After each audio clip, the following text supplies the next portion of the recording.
podcast fans. This is Falcon Paladin coming to you with his good friend Wade for yet another hour of the Falcon Paladin Hour. And yes, that was sort of redundant, but how are you doing today, Mr. Wade? I'm doing good. I've got the next 2 days off work, as I normally do, so... You sound surprised, as you always do. I know. I can't keep track of things. I'm old. It's true. Thanks for the reminder. That's nice. That's good to know. If only it was something that tracked your age annually, so that way you would know if you're old when you're old. I mean, old is a state of mind, I firmly believe. There are people that I know who are 17 years old, and they are old. There are old people, and people that are 78 and not old. I know it doesn't make any sense, but it's the truth. Who do you know that's 17 and old? Actually, my little brother is 15, and he is an old soul. He is just serious all the time. Here's the best example. His favorite type of cracker is saltines. Okay. I don't know what a saltine is. It's a very plain cracker with like some salt on it. It literally has no flavor except for the salt.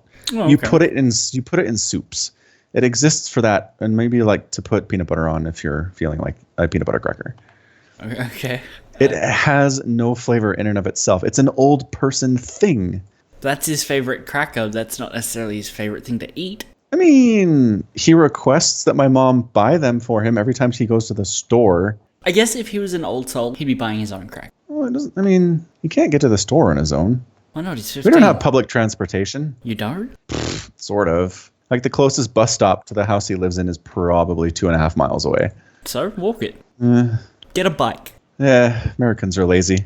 Yeah, no kidding.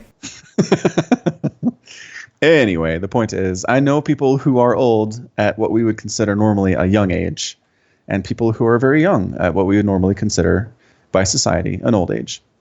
It is truth. Okay. So anyway, you have your day off. Guess what? I thought I had the day off because it's Martin Luther King Day, which is a national holiday, and what's called a bank holiday, which generally means that people aren't working. Okay. So this morning, I woke up at a good time, and my wife had planned for us to go see a movie as a family because the kids are out of school, and she doesn't have her graduate program that she's attending right now because everyone's off because it's a national holiday. So we go to the movie theater, and we go to see Wonder, which I'm not sure if you've heard of, but it's a 2017 film, so it is fairly new. And I'm sitting there waiting for the movie to start. It's probably about 10 o'clock. And I get a text from one of my coworkers, and he goes, "Hey, you coming in today?" And I go, "Wait, what?" And then it turns out, no, my company did not give us today as a day off of work. And so I just kind of accidentally took an unscheduled day off and didn't tell anybody. But you went in after the movie, right? I did. I went in after the movie, took a half day. I mean, I have enough available time off that I can just be like, whatever, it's fine. Well, why don't you take the whole day then? I felt bad. And there was some stuff I needed to do. Like, we are on something of a deadline. It's not a crazy schedule deadline where I felt bad for missing any of the day, but right. I needed to be there because we're working towards something. And if I'm not there, then nothing gets done. And there are people waiting on me, so. Because you're like important in the company, right? Well, it's just the testing process needs to be done before the next version of the product is released, kind of a thing, right? Right. You need to test it before you put it out. I get it. Yeah. And so if it's not tested, then everybody's kind of twiddling their thumbs until it is. And yeah. I have the same methodology when it comes to the cheese and bacon rolls at work. You need to test them before you put them on the shelf. Yes. By eating several of them to make sure they're not contaminated. I wouldn't eat several of them. We only make like 20. Oh, so 2. One, right. Do you really? The whole thing? I guess you can't just eat part of it and put it back or anything. Yeah, of course. And they're small. They're like the size of your hand. Yeah. They're not huge. Yeah. Right. So it's not like you're gorging yourself on whatever these things are. You don't know what a cheese and bacon roll is? I mean, from context, but I don't think I've ever seen one in real life. Picture a bread roll with diced up bacon and then cheese melted on top. Sounds pretty good. It's delicious. So it's one of the parts of your job that you endure because it is your responsibility. Yeah, I really struggle with it. Yep. Every day you have to psych yourself out when you wake up in the morning. All right, Wade. Gotta eat some cheesy bacon rolls. You can do this, I believe. Oh, sometimes I don't go for the cheese and bacon rolls. Sometimes I go for donuts. What? You can choose? I mean, I'm not supposed to be eating the food. Of course, I can choose what I eat. Oh, all right. Does your boss listen to your podcast? Nobody at work knows I do a podcast. Oh, good. That's a good job keeping that hidden. Anyway, so I accidentally played hooky from work today for the first half of the day, which I'm not sure is a term that you have there. Hooky? No, but we understand what it means. Okay. I think it originated back in, I want to say colonial times. For America, anyway. We probably stole it from the British, though. We probably brought it over. So I don't know. It's one of the few things you didn't dump at the Tea Party. Yes. We said, you know what we love about British culture is the word hooky. It's just real fun to say. And we kept it. Actually, I'm going to look it up. Hooky. Okay. Already at the Googling part. Yep. It's a North American term for committing truancy. There you go. North American. We didn't steal it after all. I feel better now. Oh my god, you guys did invent something. We did, including American football, which we'll talk about in the NFL minute, but not right now. Spoilers. So anyway, I saw the movie Wonder today. How is it? Or how was it? It was good. It was good. It's kind of, I don't know, kind of your typical family-friendly, kind of cheesy family drama where it's a family and they love each other, but things are hard sometimes and there's conflict, but then everything gets better, and you know what I'm talking about. There's a conflict in the middle, but there's no doubt that everything's going to be fine by minute 137, right? Yeah. I mean, that feels like a long movie, but you get what I'm talking about. I mean, that feels like almost every movie, really. How many movies do you go into and be like, I feel like people are in actual danger here? I mean, I guess Game of Thrones, if that counts as a movie. I mean, I'll count it. But it's rare. Yes, you're correct. I do understand what you mean by like family-friendly movies, where it's like, it feels like there's an extra level of armor on everything because it's got to work out for the kids and stuff. Yeah, I mean, nobody's going to go see a movie wherein the kid is just horribly traumatized for life and nothing's okay at the end of the film. I feel like that wouldn't get approved by the Hollywoods. No, probably not. Probably not. Anyway, so the basic story, I can do this real quick, is there's this kid born with a particular syndrome called Treacher-Collins syndrome. Mm-hmm. It's when two parents have specific genes and they happen to match up in this kid, and it causes like major problems with breathing and living and facial deformities and problems like that. And so there's this kid and he's been homeschooled to this point and his family loves him a lot, but then he has to go to school and it's hard and people are afraid of him, but then he makes friends, but then his friends betray him, but then everything's okay. It's like one of those things, you know? Right. So it was good. It had Julia Roberts, who I haven't seen in movies in a long time. Seems like she took a bit of a break, but she was really good. Owen Wilson's in it doing his Owen Wilson thing. Ugh. I don't like Owen Wilson. He has a face that just looks very punchable. Yeah, and his attitude's very punchable too, right? He's always kind of smarmy. Yeah. So I kind of feel like it was a book. Oh, it is. It's based on a 2012 novel. So it is a book because there's it's in different chapters. The first part of the movie is all focused on the kid. And then the second part of the movie is focused on his sister. And it has a title. Right? It's like, now this part of the movie is about this character for the next 20 minutes. It was just an interesting way that it was kind of broken up into sections like that, but it was fine. The kids kind of learned some lessons about being nice to people, even if they're different from you. And I think that was the idea. Fair enough. I see why you feel like you haven't seen Julia Roberts in a while. Last year, she did 2 movies. Wonder and Smurfs. How about well, that's voice acting. She still did the movie, and it explains why you didn't see her. True. How about before that? Do you have that? 2 in 2016. And then 1 in 2015, and then 1 in 2013, then 1 in 2012, then 3 in 2011. I can keep going if you like, all the way back to 1987 if you'd really want. No, I'm just completely wrong.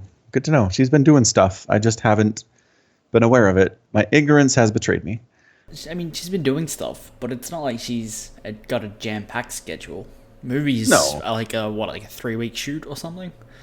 Long days. It depends. But, well, it depends. Like Lord of the Rings was a 3-year commitment for those guys. Yes. But something like this for sure is maybe a month, maybe 6 weeks at the most. Absolutely. Yeah. So she could have been working more. Like Idris Elba has been in so many things in the last couple of years. I don't know how he does it. Yeah. He's in the new Pacific Rim movie too. Oh, I'm so excited for Pacific Rim 2. It's going to be Pacific Rimmy. Somebody at work actually asked today, how do you think it's going to be? And I said, I feel like it'll be exactly the same as Pacific Rim 1. It will be amazing visuals of robots fighting giant monsters. The plot will be incredibly thin, and I won't care about the characters. And it'll be great because of all of that combined. Yes, right? Yeah. You're right. I'll see it. I still love the bad Aussie accent. Oi, mate, Riley, whatever your name is. I'm not even that familiar with what makes a good Australian accent. And even I was like, what is happening right now? Yeah, it's bad. So we're looking for more bad accents. Hopefully Australian, because those are the best. Yeah. Well, that guy survived, didn't he? I don't remember any details about this film. All I remember is the guy from Sons of Anarchy and the Asian woman survived. That's all I remember. That's it? I felt like more people lived. I mean, all the humans on Earth lived. Well, yeah, but just characters that had names, right? The two scientist dudes. Okay, good job, science. Yep, science. Otherwise, no, huh? A lot more grim than I remember it being. But again, I wasn't really paying attention to the plot. It's hard to pay attention when they're like everything in that movie kind of like they try to work in a way to contradict itself. It's like the Jaegers have to be piloted by one half of the hemisphere of a brain of each of two people. So you need two people to pilot, except for this one Chinese Jaeger that has 3 pilots for some reason. Which we don't bother to explain, but it's great. They're good at fighting. That's all you need to know. No, they needed to explain that because all he had was an arm. The rest of them got the other 2 guys had the entire body. He got a 3rd arm, and they all died in like a second. They did nothing. Okay, that's true. I feel like they could have showcased him a little better. They looked awesome, but yeah, you're right. I remember now. They died instantly. Yeah. But regardless, I'll see it. I need to actually see this one in the movie theater because I got the first one on DVD, and it was a fine experience, but I feel like this is one of those movies where you really need to watch it in the theater. Oh, yeah. Yeah. Yeah. For sure. Okay. Good. We're agreed then. I watched Toy Story 1 the other day, and do you know who wrote the screenplay for Toy Story 1? The screenplay. I mean, no, I do not. Joss Whedon. Joss did. Yeah. I was going to say Joss Whedon, and then I didn't, and my hesitancy ruined that. I would have been so smart. Huh. I mean, it kind of makes sense. Pixar is his baby-ish. Anyway, did you have any thoughts about it, or you just want to say that Joss Whedon wrote it? No, I just want to say Joss Whedon wrote it, because that was way before I would have heard of him. Yeah, for sure. So anyway, I guess this is interesting, because yesterday I was watching some speedruns on YouTube, and apparently there's a Toy Story 1 speedrun that I watched, and it looks like the most nightmarish speedrun of all time. It's a 1995 video game, right? So it's not going to be great. It's based on a movie. There are no video games that have fantastic that are movie ports that are that good, right? No video game based on a movie is any good. They're pretty much universally bad. They're hacked out to take advantage of the popularity of the film, and that's all that really matters. Yeah. Yeah. Anyway, it just looked like the hitboxes were kind of messed up, and there's these weird fighting sequences that take really precise jumps or you die really easily, and it just seemed horrible. And the speedrunner died a few times. Like, you don't usually see that on speedruns, right? No. Like, this dude's played this 800 million times. He has every pixel memorized. He knows when to jump. He knows what to do. He's not even going to come close to dying, but holy crap, this guy died probably 3 or 4 times in a 10-minute speed run. It's not even that long of a speed run, really. I mean, what is it? Okay, I guess it's 35 minutes. Is it the whole game? It is, yeah, from start to finish. Okay, 35 minutes. And then I'm not going to spoil anything. I'm going to put this in the show notes, but it has the greatest ending, like, reward for beating the game of a video game of all time. That's all I'm going to say. Okay. So you should watch it, and if you want to skip to the end and see that, that's fine too. I will do that now. Excellent. Wait a second. Skip. Oh, there it is. 34:23. That was close. I was at 34. Oh, good. Well done. You've completed Toy Story. I hope you enjoyed it. Thanks for playing. Yes. Isn't that amazing? No. It's like this. I know. That's why. It's stupid. It's so lazy. The programmers are like, well, I could do like a cutscene or something. No. You know what? Choose a font, toss it up at the end, thank them for playing, and we'll call it good. This was like a Genesis game. They probably didn't have a lot of space left. No, you're right. It's Super Nintendo. There's a Genesis version too, but they played the SNES version. Okay. You think it was a question of space on the cartridge? I mean, it's entirely possible it was just laziness. It is a movie franchise game. I mean, I don't know. Probably. I mean, you're maybe. right. That was a concern, especially back in the cartridge days. But man, I just feel like if they'd wanted to, they could have done something else. And part of it too is it is such an unforgiving, difficult game. And these guys talk about the fact that they remember playing this when they were younger and just getting stuck on the third level and never being able to even get past that, let alone get close to the end and beat it in any sense. So I mean, especially for something that is so unforgiving for kids, it's almost NES hard. And then for the reward to beat the whole thing is like, hey, way to go, kid. Yeah. Here's a nickel. Don't spend it all in one place, you know? Yes. Yeah, so boo to the developers, whoever they are. Developers. Traveler's Tales and Tiertex Design Studios. Yeah, never heard of any of those guys. I'm sure they went on to do great stuff. Would you be willing to put money on that? Nope. No? Are you sure? I mean, I was being sarcastic, so obviously not. Wow, you would have lost money, dude. Tiertex went on to make the Lego games, and they're always fun. Like, to this day? They put out Marvel Lego Superheroes 2 in 2017. Holy crap, I was way off base. Yeah. They make those are really good games. They're fun. Huh. How did we get on to... Oh, because you just watched Toy Story and Joss Whedon wrote the script. Yep. And I saw Joss Whedon because I was looking at Idris Elba's Wikipedia page, and he was in Avengers. Ah, yes. It all comes back together. Well, is he an Avenger? He's Heimdall. He's Is he in Avengers or just the Thor movies? Age of Ultron. He's in that one. Because Thor has that like vision where he's in the pool. Oh, that stupid part of the movie I completely forgot happened. Yeah. He's like, I need clarity. Hey, human theoretical physicist. Show I me need to a have... pool. Yeah. I'm going to take off my shirt and go in this water, and you help me find clarity through a vision of some kind. And the guy's like, I got it. This is what I do. Take me to an Icelandic hot spring, would you? Yes, please do that. And everything I see will make perfect sense and will pay off later for sure.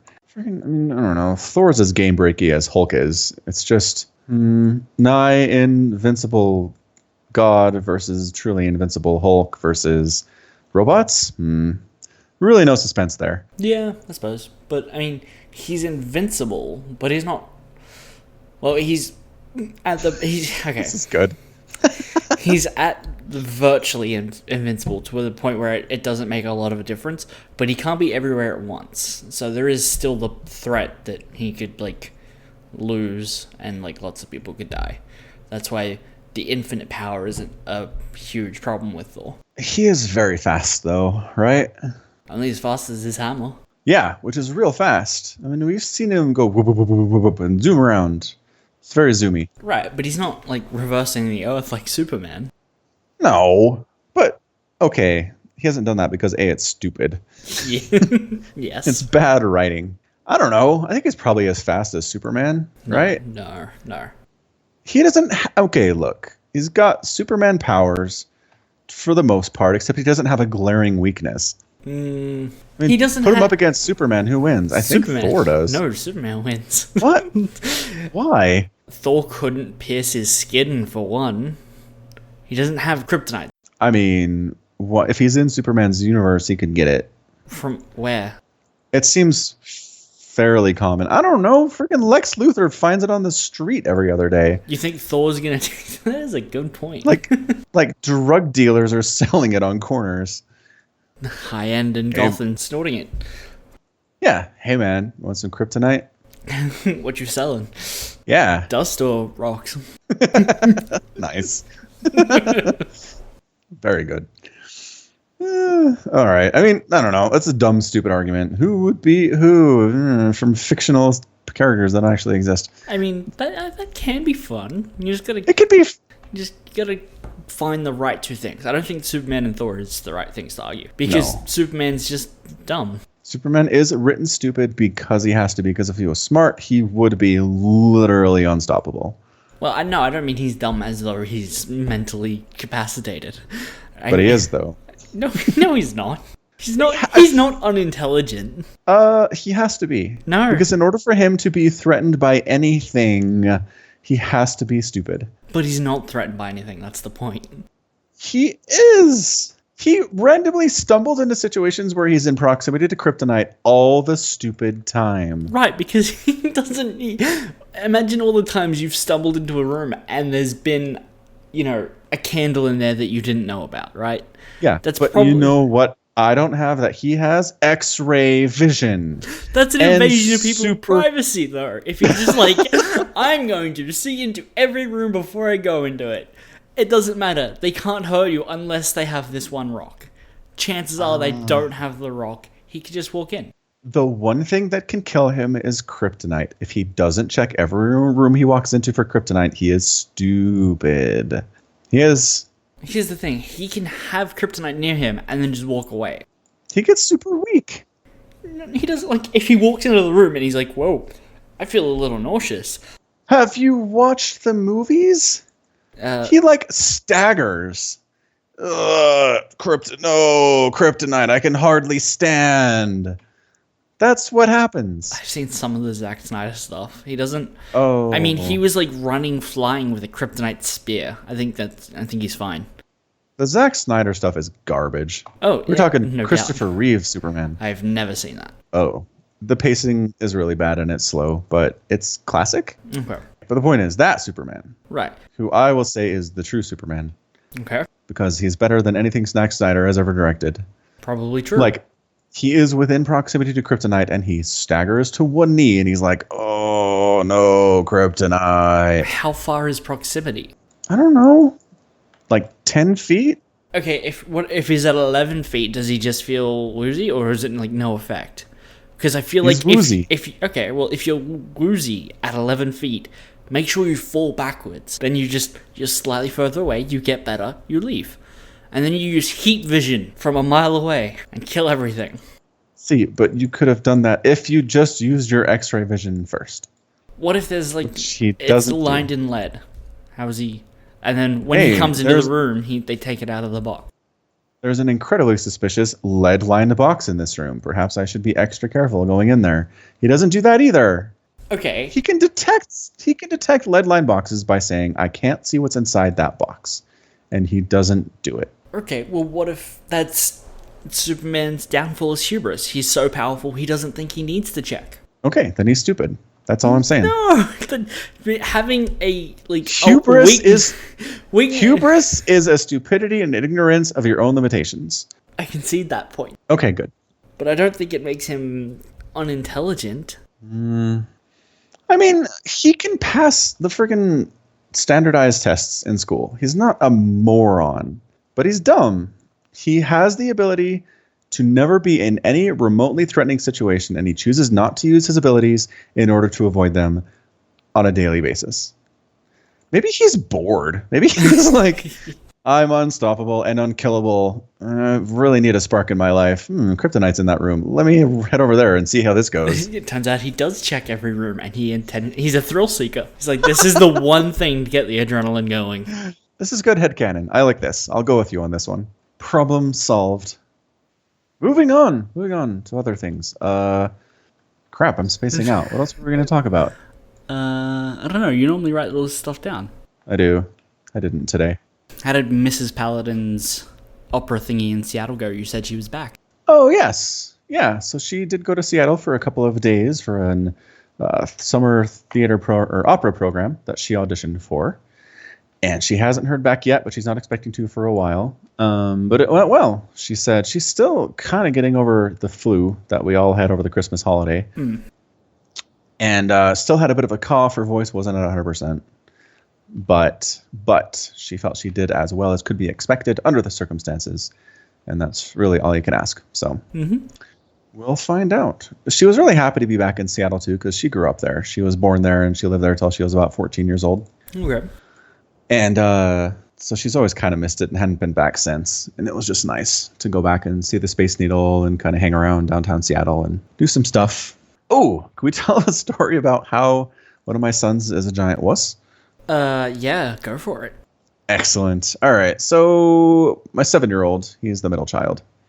And I love him. He is very sweet. He's smart. He does well in school. He's kind to everybody. He's a friend to everybody that he comes across.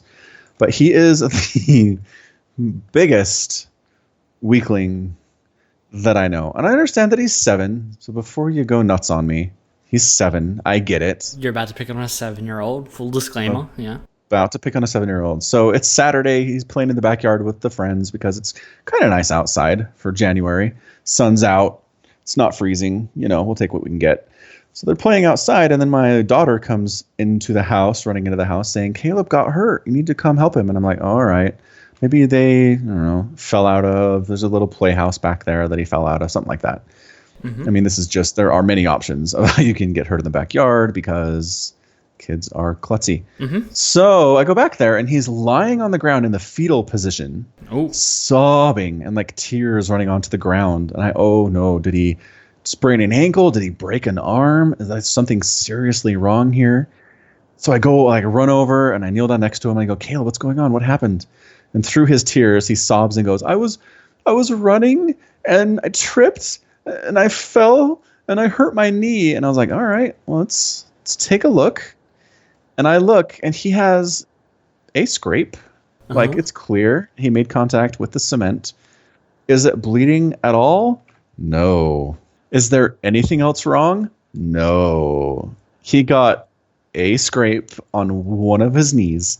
So as kindly as I can manage, I say, hey, all right, Caleb, yeah, I can see you got hurt and you're not bleeding or anything. So do you think you can walk and go inside and clean it up? I can't walk. So I carry him into the house, moaning the whole way. Like me jostling him is causing extra pain. And I'm just like, so he recuperated on the couch.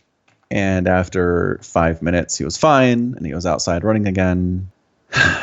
And how did we get to this point, Wade? Is the question I was asking. I'm going to let you in a little secret. Go for it. You apparently didn't pick up when you were 7. That's what 7-year-olds cry about. Nope, not allowed. His older brother didn't do that when he was 7. Right, but that's because the older brother, right, he's the eldest of your kids. He was probably babied more because it was your first one. Heck no. What, you just let him run around with scissors? Pretty much. We are free-range parents. Wait, I'm not sure if you're aware of this movement, but we have a trampoline in our backyard. There's not a net around it. I'm aware of the trampoline. We let them ride scooters without helmets. Okay, well, that's just bad parenting. Now you're just asking for permanent brain damage. Right. So what I'm saying is, permanent brain damage is on the table here, and we're worried about a leg scrape. This is not okay. Right, but he doesn't understand that you'll let him do things that are far more serious. Like, the risk of danger of riding your scooter and running around in the backyard is the exact same, right? And bonking yourself on the head is just as painful as scraping your knee. Maybe. Give him a pocket knife for his birthday, and that'll hard him up. By the time he's 9 or whatever, he'll be fine. Well, maybe I will. Maybe I will do that, Wade. It seems like solid parenting advice. Complaining he's a wuss at 7 because he scraped a knee. If I was 7 and I scraped my knee, I'd probably cry. I mean, okay, there's crying and there's the I am incapable of moving. I'm going to lie on the ground and die because that's all I can do. They're different things. It's a different level. Yes, they're a different level. And maybe he overreacted. When was the last time he hurt himself like this, though? Oh my gosh, last Monday? So this happens a lot, and he has the same reaction every time? It does, but this is a particularly egregious example, I'd say. So it's normally the reaction is more equivalent to the threat. Sure. Closer, anyway. Yeah, he still just seems like a normal 7-year-old to me. Okay, well, I appreciate your input and your opinion on this matter, and I will feel better about it. Well, I don't know. I mean, that's actually something that I can do with my daughter that is a little bit more successful, where if she gets hurt, I can be like, all right, Caitlin, you're fine. Come on, let's go. And she'll do a couple sniffles and she'll get up and she'll move on with her life. But in the past, it has not been super successful with the boy, with the 7-year-old. I mean, he'll get there. Yeah, I mean, I'm sure I will. It's just progress. It's work. Parenting is hard work. Yeah, I guess it's just impatience is what it is. Well, and part of it too, I mean, I kind of feel like his natural sensitivity to other people is kind of what makes him a good friend and why people get along with him. And maybe that is just comes hand in hand with being more sensitive to physical pain as well. Yeah. That might be part of it. Yeah, I guess so. Yeah, with my professional psychological degree that I picked up last weekend online. I mean, that's all Good. psychological degrees, isn't it? Uh-huh. Yep. Well, like sometimes you go to a hotel for a weekend and sit in on a seminar or two, but that's about it. Right. That's That's just to about keep as up with intense. the new medical journals and stuff. Yeah. Yeah. It's a seminar once a decade. I sure hope no psychologists are listening right now. I actually have a friend who majored in psychology, and she's like, I want to say a year away from finishing her course, and she's switching majors to speech therapy because she got not a part-time job, but she started working with children and for speech therapy. Well, as her job as like a course credit or something. I don't know how it works. I didn't go to university, and she's like, yeah, I just want to do this now. Changing horses midstream. But I mean, she likes it, so can't complain. Yeah, I mean, that's the goal. Find what you like and do it. I mean, I initially went to university to get a degree in computer science. And then it turned out I had approximately zero natural aptitude for it. And I said, I'm going to go into communications instead. So what does communications involve then? What I focused on was the writing aspect of communication. So print journalism, magazines, newspapers, stuff like that. Dying media. Right. You decided to study dinosaurs as the comet came, right? I did. I mean, there's other part of it that's broadcast, TV, radio, stuff like that. Also, less dying medium, but so I did that and then worked in the industry for a while and said, holy crap, this is dying faster than I expected. And got back into the tech world as fast as I could. Yeah, that's my professional work history, basically, in a nutshell. I've had 2 jobs my entire life. Well, I mean, 3 if you want to count, I made an arrangement with my dad that I'd take out the bins every week as a job. No, we don't count that. Well, here's the thing. It was different from chores because at my house, the chores, everyone had the same thing. Wash the dishes, it's your turn. This was different because I was getting paid for it. That's why I counted as a job. You got paid for taking the bins out to the road? Yeah. That's like 30 seconds of work. Did he pay you like a quarter? Paid me 50 cents. Oh, all right. 50 cents a week. Seems reasonable. Yeah, all right. I'm on board then. That's adorable. My second job, and my first actual job, was I worked at a corner store, kind of convenience shop because we lived in the suburbs. There was a row of shops just up the road next to a service station or a gas station, if you will. Petrol station. Mm-hmm. Yep. So there was a row of shops, and there'd be the takeaway fish and chips, a chemist, and this convenience store, which was also a bottle shop. What the heck is a bottle shop? It's an alcohol store. You call them bottle shops? A bottler, yeah. A bottler? Bottler. Bottle-o. Bottler. That is so whimsical. All right. It's one of those things where it's the brand has just become gentrified, right? So Bottler is a particular brand. I did not work at a Bottler, but it was a Bottler. You know what I mean? What? No, you just said I did not work at a Bottle-o, but it was a Bottle-o. Not all hot tubs are jacuzzis, but all jacuzzis are hot tubs. Do you get what I mean? Yes, I do. Not all bottle shops are bottlers. Okay, got it. Which you would refer to as a bottler. All right, fine. I'll wrap my head around that. I was 15. That seems young. Continue. Mm-hmm. It is young. The way they got around it was because it was also a convenience store. They basically just said, I just do the grocery kind of sides and stuff. I spent a lot of time moving crates of beer around and stuff and restocking spirits and things like that. I worked there for about 6 months, and then the fish and chip shop 2 shops down committed insurance fraud and burnt their place down, and that kind of spread, so I did not have a job. It spread to the Bottle-o. Yeah. Ha! So your place of employment burned to the ground. Can't say I've ever had that happen to me. I don't think it completely burnt to the ground. I think it just got a lot of smoke damage. I think because there was a shop in between us. I think with chemist, it was between us. This was a while ago. So the chemist caught fire as well. And yes, because obviously. Right? I mean, the meth lab in the back probably didn't help. No. And then it was just all smoke damage. So we're gonna condemn the building or rebuild or something. Yeah. And when it rebuilt, they weren't like, wait, you're the best employee you've ever had. We want you back. No, I was a different owner when it rebuilt, and I had moved away. Got it. So it was impossible. My boss did think I was the best employee ever. Oh, why do you think that? Because she would force me to take breaks and be like, here's $5 from the counter, go down to the fish and chip shop and buy yourself lunch. I'm like, what? She was like, well, you seem to be working hard, you need to take a break. Wow. Because I would take the bus home and then walk from home, which was like a short distance to the shop. And then she'd be like, did you eat anything after school? I'm like, no, I just came here. You need me to work. I'm here to work after school. Right. Obviously. And I was working 5 days a week. That's real nice that your boss was looking out for you, though. Yeah. I can't say I've ever had a boss ask me if I was getting enough to eat, I suppose. But then again, I wasn't 15, so maybe that was part of it. Maybe. So my work history, a little bit more convoluted, for sure. I guess my first job was technically mowing the lawn. Okay. So kind of like taking the bins out to the corner. We had chores that we were expected to do as part of the family, but mowing the lawn was considered not part of that. So Okay. mowed the lawn, front yard, backyard, got paid, I think, $8 a week for it. Ooh. Yeah, not bad. I mean, pretty big yard, suburban. In the 40s, that was a lot of money. Oh, man. Are you kidding? That was enough to, like, buy a baseball team. Professional baseball team. Did you like end up going in with like some of the other kids in your neighborhood and get the Yankees? We bought the Yankees.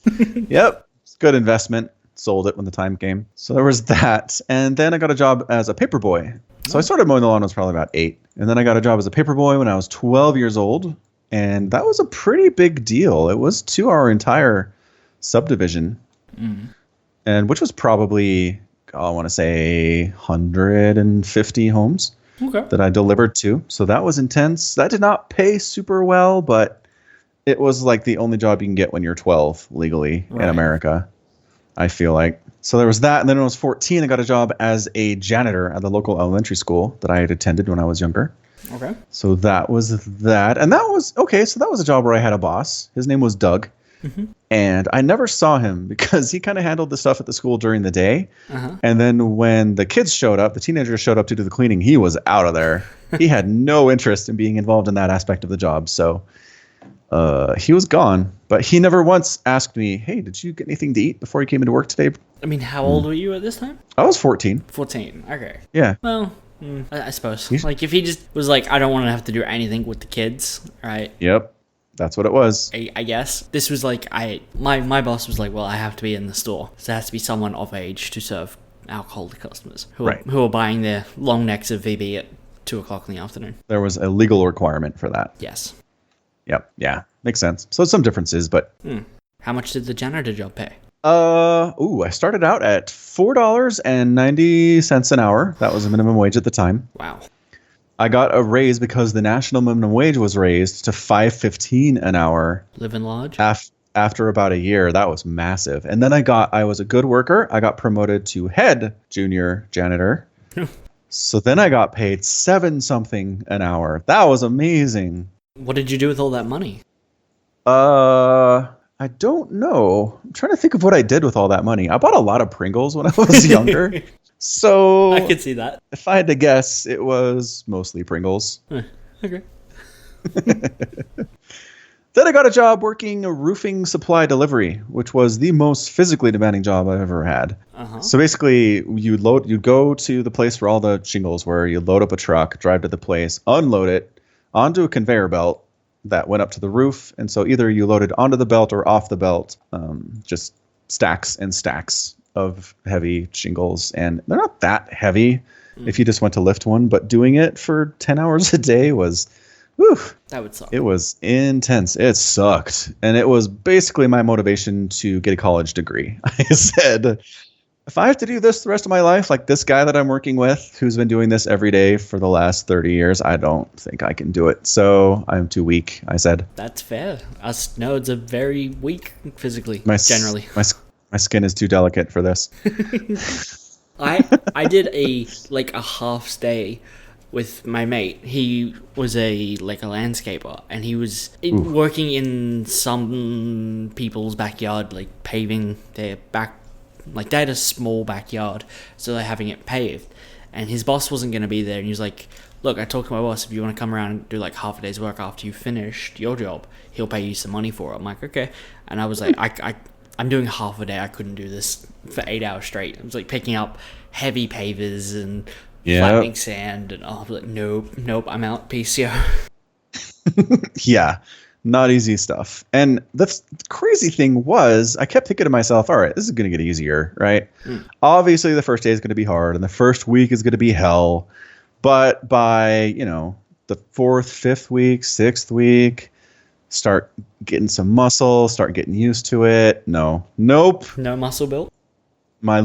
Sure, I probably built some muscle, but my last day, I feel like was not appreciably easier than my first day. It was rough. It was rough. So there was that. Man, actually, my work history is super long. I have a lot of jobs. Perhaps we'll not get into all of it, but bottom line is eventually I got into tech support and then dallied about in the communications world and then got back into tech, and now I do software QA. Fair enough. Yes, incredible story. Yeah, so incredible. Tale for the ages. Well, is it NFL minute time? I suppose. Yes, it's your favorite part of the podcast, I know. I mean, it's not my least favorite part of the podcast. Oh, I will ask about that later. I don't have an answer. All right, let's count this down. 3, 2, 1.5, 1, go. Holy Schenectadies, this might have been the best weekend of football I've ever seen in my entire life. The games were amazing. Jaguars, Steelers, 45-42 final score. The Jaguars scored 45 points, you guys, with Blake Bortles as their quarterback. Somehow, they put up a 40 spot on the Steelers, who somehow scored 42 themselves and could not win. Incredible ending to that game. Great kicks. I always say never trust a kicker, but the kickers yesterday were nails. They absolutely were drilling 50-yard plus field goals like it was nothing. No question about it. We also had Saints-Vikings, which might be the best single game I've watched live in my entire life. To boil it down for you, the Vikings are down by just a couple points with 10 seconds left, no timeouts, on their own 30-yard line. Their quarterback is Case Keenum, who is not a gunner. He doesn't have a strong arm, but somehow he completes a 60-yard touchdown pass to Stephon Diggs as time expires. It is the only game-winning touchdown in the playoffs of the last 10 years. And then the Eagles. Remember how I told you to follow the Eagles all season, and then they lost their quarterback, and I said, just kidding about the Eagles? They won, you guys. They beat the Falcons to make it to the Final Four in the NFL playoffs. Also, the Patriots stomped the Titans. It didn't look good early for the Patriots, but then eventually they won at 35-14. No surprise. Stop, man. Right on time. Oof. What a weekend, Wade. You want to watch these games now, right? You want to find a way to watch American football and just go back and relive the incredible experience. No, I didn't think you would. No, not really. If you find a highlights reel, I might watch that for you and be like, it looks interesting. I will pretend to be interested for you. You will humor me, is Yes. what you're saying. Yes. Nah, I don't need that. But yeah, seriously, great stuff. You know what I was also going to bring up real quick? Sorry, did you have a related something about the NFL? Oh, actually, yes, I did have one thing. Your phrase, never trust the kicker. Did you just come up with that? You're like, oh man, I don't trust kickers. I mean, or is that a common thing? I didn't come up with it, but I'm a firm believer in the concept. Because last week I mentioned Blue Mountain State, and there's a couple episodes where the phrase, never trust the kicker, is a kind of important theme. Oh, well, there you go. Yeah, I mean, it's common. It's fairly common, but I would say I am a very strong proponent of the concept. Okay. Because, I mean, I don't know. Kickers are weird, right? Kickers are often soccer players that have been drafted into the position. Okay. And so they didn't actually grow up playing football. They don't have to know anything about football. They come in for 45 seconds total of game time every game and kick some extra points and kick some field goals. And they're very superstitious as well. A lot of kickers are incredibly superstitious and it's a mentally challenging position too, just because if you miss a kick, it can mess you up for a long time. And so just for that reason, they're just kind of skittish, and putting them in a high pressure situation often goes poorly. And I just wish coaches would more often just go for the touchdown instead of going for the 3 points in certain situations. But the kickers over the last weekend were ridiculously good. Fair enough. Yeah. proved me wrong as that happens. Another podcast I listened to, the Bill Simmons podcast, he talks about sports and pop culture and stuff. But he does a podcast on Mondays with one of his buddies, and they have what's called the Parent Corner, where at the end of the pod, they share stories about their kids, which generally they're funny in a way that it's like, I don't know about your parenting here, guys. Ryan? Right?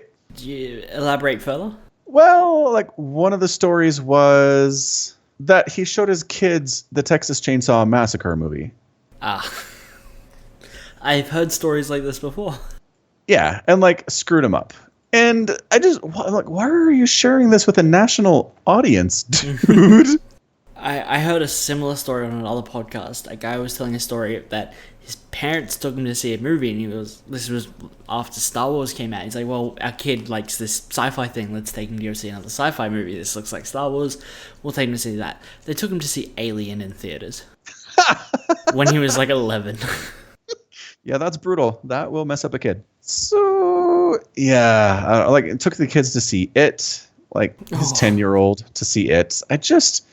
So questionable. Such questionable decision making. Yeah, but I mean, like I said, I've heard stories like this before, and people, most of the time, it comes out fine.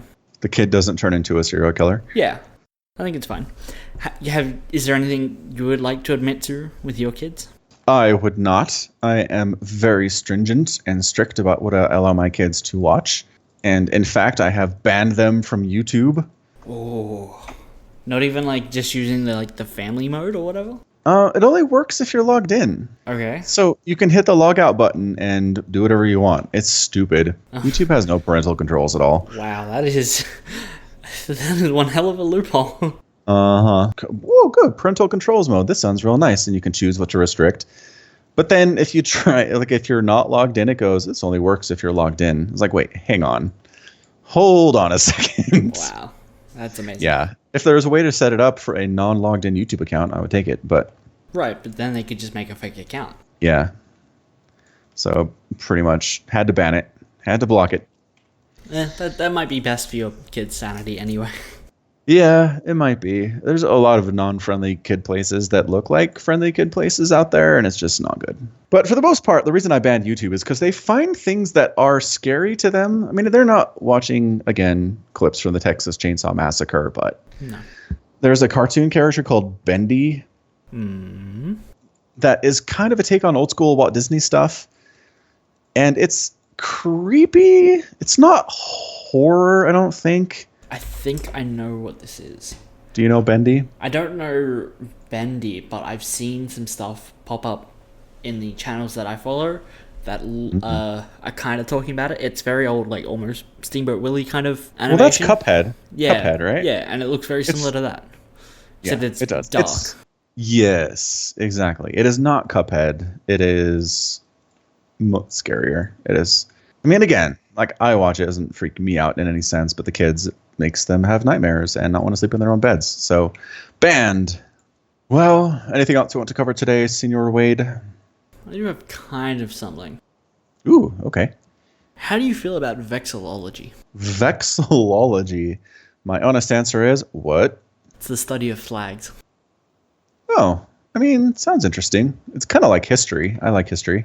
There's some very simple design rules. Like basically rules for flags simplified is it needs to be iconic at a distance, simple enough that a child could draw it from memory, and absolutely under no circumstances any words, because that just always looks bad, and when flags wave, it looks terrible. While all of the flags I'm about to send you, I'm going to send you a link to the flag of Liberia, but I want you to scroll down to the county flags, because that's where the real magic happens. County flags in Liberia? Yes. Oh. There are 15 counties in Liberia. So Liberia looks like a spin-off of the United States flag. Okay. Yes. County flags. Ooh, these do get interesting. What? That was made in MS Paint. If I had told you I had made these in Microsoft Paint, you would have believed me, right? Yes. I mean, some of them are cleaner and more professional than others, right? Some of. But some. But the majority are like, this was made in Microsoft Paint. Like this River Gee Country. Riverkey County, yeah. Yeah, it's so bad. It's so bad. Why are there trees in the sky? Like, from a conceptual standpoint, it's bad, and from an execution standpoint, it's bad. It's bad. Yes. The Loafer County? Lofa County, yes. What is happening? I don't even. It's a hand holding a rod. Rod, right? Rod. Over a river of sorts, right? Mm-hmm. And what would you say the biggest problem of this flag is? The phallic overtones? It's gotta be they use a gradient effect Yes. on the pole for no reason, and it spills onto the bad. hand. Yeah, it does cover the hand, sort of. Part of the hand has it. Part of the hand is gradiated, but the other one, what? How do you even do that? That takes some real skill. Nimba County, also, I don't know what's happening here. Nimba? Where is Nimba? Yep. Okay, so you have the sun coming up behind a horizon that doesn't extend across the entire sky. Yep. You have the most messed up. Tree has legs, I think. Yep. And like a cupcake thing going on up top. It's like if someone stuck legs in an inverted Christmas tree. Yeah. Oh, yeah. I could see that with a cupcake in the middle. Yes, with the cupcake in the middle. And then there's Sinnoh country, which is just, we are going old school Europe. Yep. We're going to be Sweden, basically. Basically Sweden, yeah. Yeah. Have a look at Maryland County. Not the worst one. Okay. Let me refute your point. Ooh, okay. There is a lighthouse where the top of the lighthouse does not attach to the tower of the lighthouse. It's floating. There's not a problem with this. There is definitely a problem with this. The tree, right, the leaves of the tree have a shading effect on them, but nothing else does. Wow. I didn't even notice that. Good spot. This flag is awful. It's real bad. I need to look something up, because we talked about the Riverkey County already. That's not the original Riverkey County. That's an improvement upon the old version? That is actually an improvement. Let me Google for you. The Wikipedia page doesn't have the old one. No, it doesn't. I found you a Google. The trees aren't floating in this one. It seems like an improvement. If you actually zoom in, I've maybe looked at these flags once or twice before. The middle tree, the root of it goes up and past the top of the hill. You can actually see a space between the hill and the tree, which is the background beneath its Yes, I can see that, but I feel like the sin of making your trees floating in the sky above the rising sun is worse than that. Just my opinion. You're not wrong. It's not an improvement at all. So there's an interesting mod comment here. It says, this is a graphic representation of a flag on a computer screen. I guarantee you that not a single one of you has ever seen the actual physical flag on which this graphic is based. So what? What's the point? Surely they have a design doc somewhere, though, that would have what the flag should actually look like. Okay, here we go. Somebody found a photo of it, and you got the flying trees. Like, it's the same thing. I don't know what the mod's point is. Like, what are you trying to say, dude? That a flag might look better in person? I guess, but he's wrong. So very wrong. Thanks, mod. Reddit mods. I don't know. I don't have a high opinion of them. Yeah, they're a bit hit and miss. Like, anybody who wants to be a mod, there's just something wrong with these people. The fact that the new flag is so much worse than the old flag. I mean, they're both terrible, right? There's no arguing that. But it makes me think it's Wikipedia vandalism. Yeah, like right? Somebody just talked it out like, well, they're all bad flags. Maybe I can sneak in. Yeah. Yeah. But no, turns out. Turns out no. I think we're done. Wrap up time. All right. Well, thanks everybody for sitting through yet another hour of the Falcon Paladin Hour with Wade. Hope you enjoyed yourself. Go ahead and subscribe to us through iTunes or whatever podcast service you happen to prefer, because there are approximately 18 million of them. Also, hit us up on the Patreon if you want. There's a link in the show notes. Supporting us for even as little as $1 a month is very possible and would be incredibly appreciated. And until next time, as always, thank you so much for listening, and you take care of yourself.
Superman asking Lois Lane to pick up kryptonite handcuffs. That's wow. All right.